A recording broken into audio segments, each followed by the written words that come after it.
Ile siku mtu roho ikichukuliwa, mtu yeyote kati yetu huwa anaona reality kabla hajatiwa kaburini. Wakati roho inachukuliwa, mtu anaona reality, na akiona reality, uhalisia wa mambo yanayomkabili, huwa na maneno matamu mazuri yanaomba pale, kama yalivyonukuliwa kwenye aya mbalimbali za Qur'ani.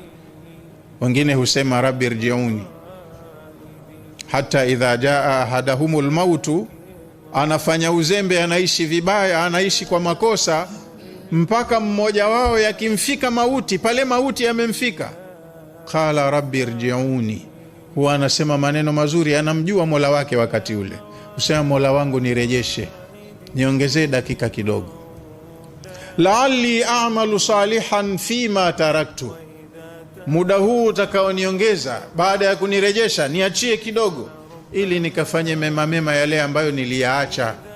Nishajua makosa yangu, nishajua nilipoharibu, naomba nipe muda nirekebishe. Allah anasema kalla, yani something never happen, kitu ambacho anataka huyu mja hakitatokezea katika ardhi hii. Muda umekwisha, alafu upewe wanyongeza. Kama umepewa miaka 70 haikukusaidia, uongezwe dakika ngapi za kurekebisha mambo yako mpaka zikutoshe? Innaha kalimatun huwa qailuha, yale yanakuwa ni maneno tu mtu hujisemea wakati ule, keshaona ukweli. Wa min waraihim barzakhun ila yaumi yub'athun, maneno anasema mazuri lakini hayazingatiwi, hasikilizwi. Kitakachokabili mbele yao ni maisha ya barzakhi, anakwenda kukaa kizuizini kaburini, anasubiri siku ya kufufuliwa. Kalla, ataomba na kusema maneno mazuri, lakini hapana, hayasikilizwi.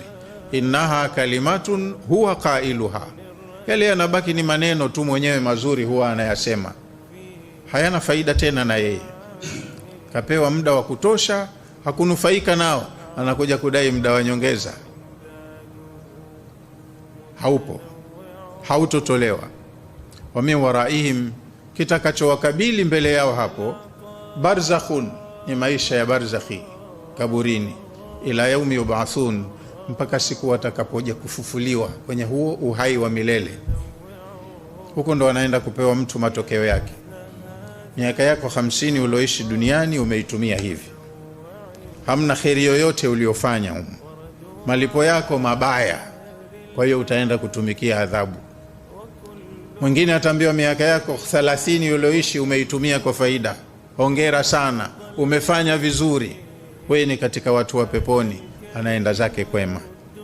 Kwa sasa tumo mahali pabaya sana, panahitaji umakini sana, lakini vyote hivi tunakumbushana, lakini wachache wanaokuwa wakazingatia.